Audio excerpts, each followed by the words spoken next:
Hello students, कैसे हैं आप? आशा करता हूँ घर पे स्वस्थ होंगे, सुरक्षित होंगे और उनकी ऑनलाइन क्लासेस इसी तरीके से जारी रहेगी। आज मैं वीडियो लेके आया हूँ आपके लिए टॉपिक कोल एंड पेट्रोलियम का।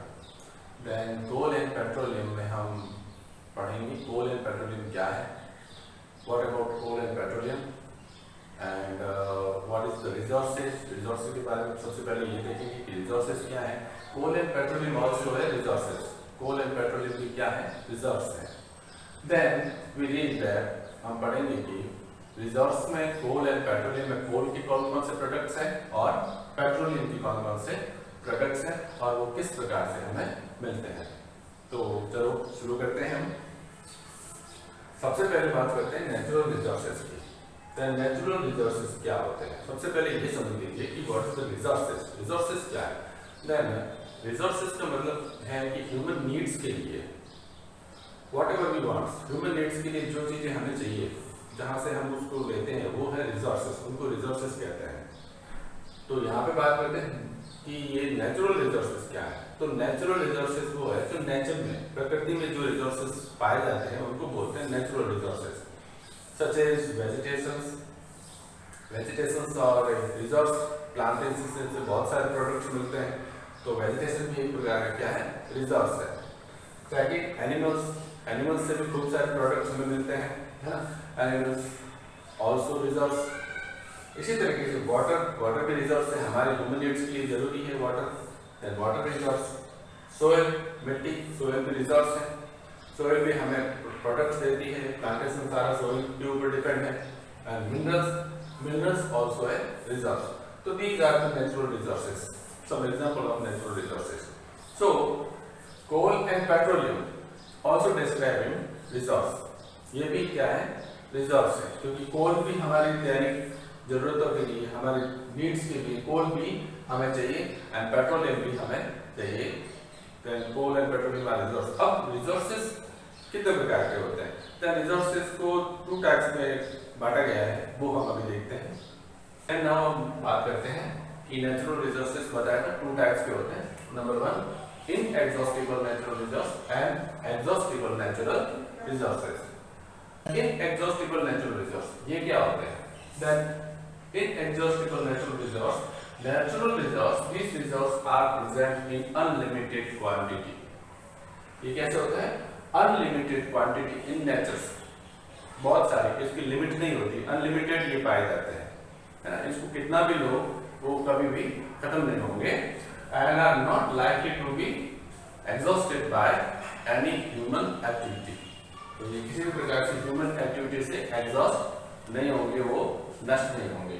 तो सच एज एग्जांपल्स के जैसे सनलाइट अनलिमिटेड क्वांटिटी में है, एयर ऑल्सो अनलिमिटेड क्वांटिटी में है, तो ये इजीली अवेलेबल है हमारे लिए, तो ये रिसोर्स कहलाते हैं। Then what is the exhaustible natural resource? Exhaustible natural resource वो होते हैं जो अमाउंट में लिमिटेड होता है।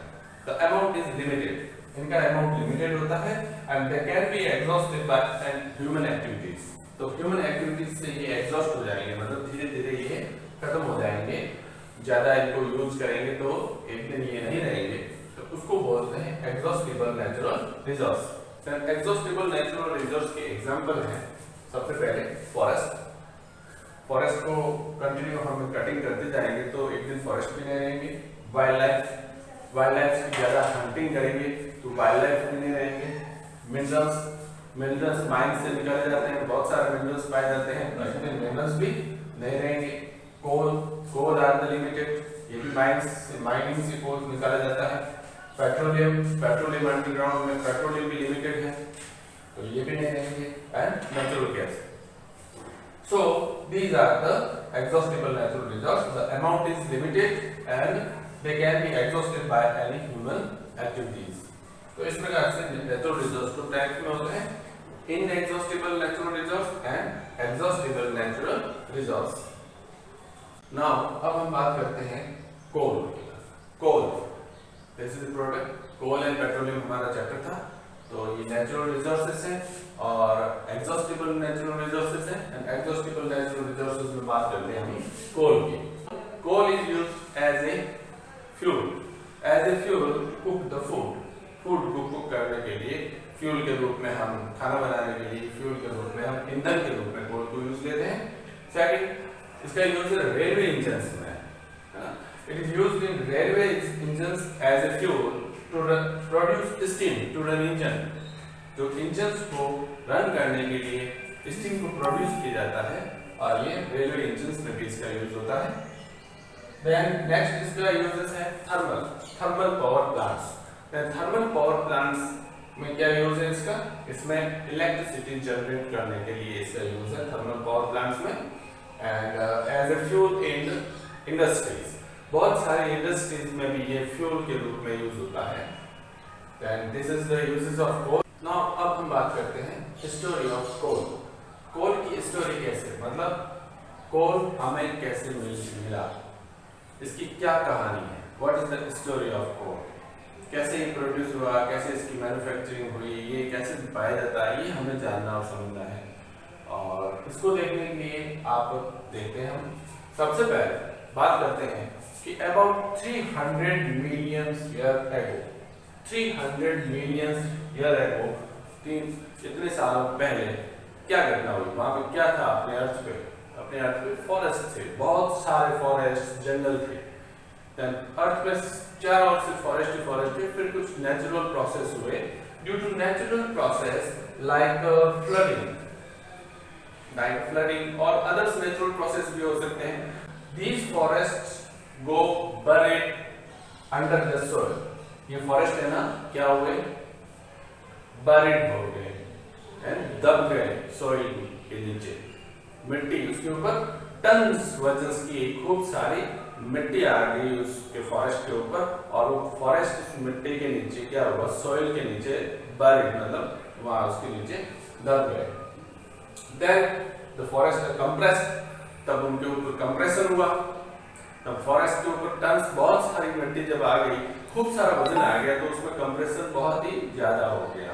तो high pressure and high temperature generate हुआ। दे वर कंप्रेस्ड, वो कंप्रेस्ड हो गए, and the temperature also rose as they sunk deeper and deeper. The temperature rose, temperature बढ़ गया और वो क्या हुआ? गहरे से गहरे, deeper and deeper दबते गए forest. High pressure and high temperature, that plants got converted into coal.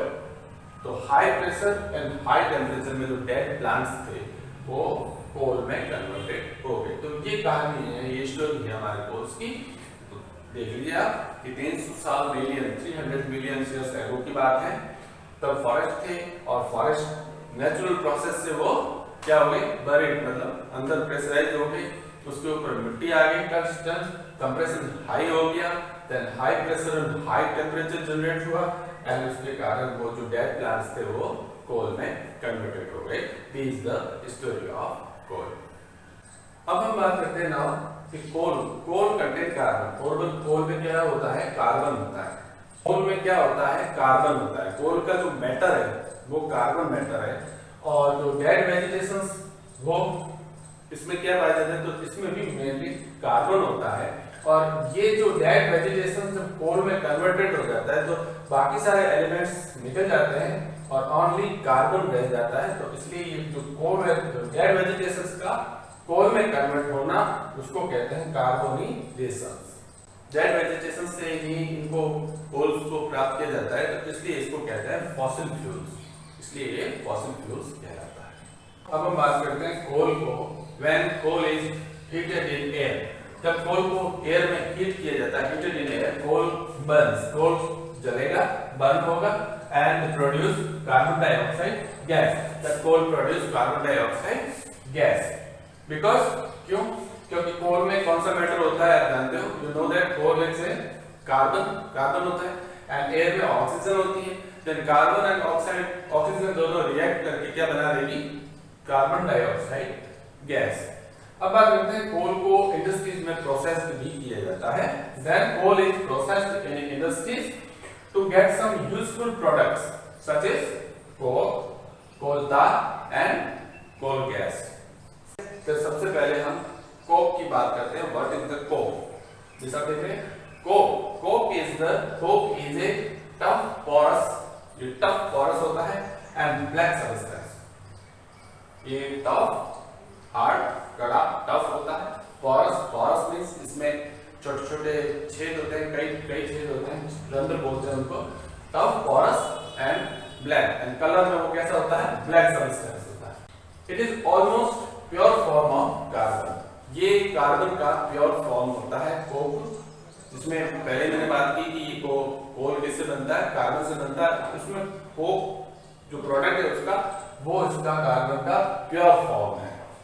Then इसका यूज देख लेते हैं, what is the use of it. It is used in manufacture of steel, steel की manufacture में इसको use किया जाता है।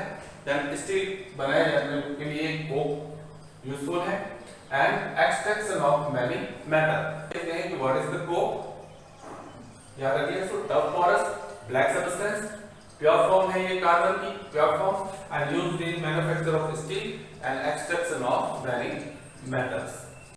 Now we talk about coal tar. What is the coal tar?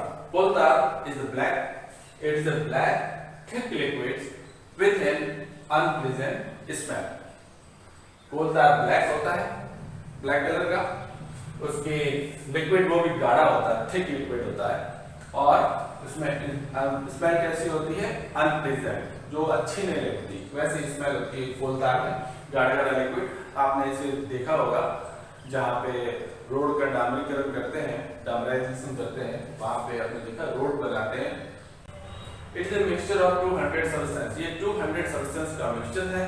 And products obtain from coal tar, coal तार से जो products लिए जाते हैं तो उनके लिए ये क्या है, ये it is as a starting materials, ये उनके लिए स्टार्टिंग मटेरियल्स है फॉर मैन्युफैक्चरिंग। तो बहुत सारे प्रोडक्ट्स को मैन्युफैक्चर करने के लिए उसका ये कोल तार स्टार्टिंग मटेरियल्स होता है।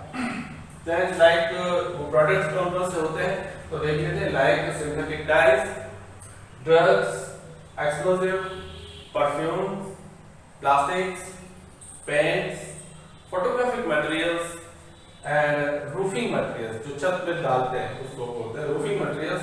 And also it is used in naphthalene balls भी बनाने में। एंड नैफ्थलीन बॉल्स आप जानते हो क्या काम आती है, naphthalene balls to repel moth and insects. आजकल बिटुमिन को यूज किया जाता है कोल तार की जगह। बिटुमिन इससे क्या है, bitumen is a petroleum product, ये एक प्रकार का पेट्रोलियम प्रोडक्ट है, used in place of coal tar, metal in the roads. तो कोल तार का यूज होता था सड़क बनाने में, रोड्स बनाने में, तो आजकल यूज हो रहा है बिटुमिन का। नाउ थर्ड प्रोडक्ट है coal gas. Then coal gas it is obtained during processing of coal to get coal. Coal से कोक प्राप्त करने के लिए प्रोसेस करते हैं हम, उस समय कोल गैस प्रोड्यूस होती है, तो हम इसको यूज करते हैं। And it is used as a fuel, ये फ्यूल के रूप में यूज होता है मैनी इंडस्ट्रीज जो सिचुएटेड होती है कहाँ पे, प्रोसेसिंग प्लांट्स के पास, जहाँ पे प्रोसेसिंग चल रही होती है कोल के, उस प्लांट्स के पास बहुत सारी इंडस्ट्रीज होती है, उसमें इस जो कोल गैस प्रोड्यूस होती है वो उनको सप्लाई की जाती है, तो एज ए फ्यूल वहाँ पे काम आती है वो।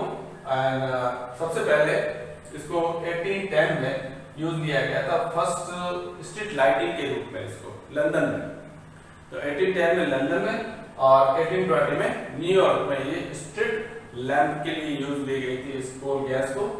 और आजकल nowadays as a source of heat rather than light, तो लाइट पहले ही लाइट्स के रूप में यूज ली गई थी, लेकिन आजकल ये हीट के लिए यूज की जाती है, हीटिंग करने के लिए कोल गैस को यूज की जाती है।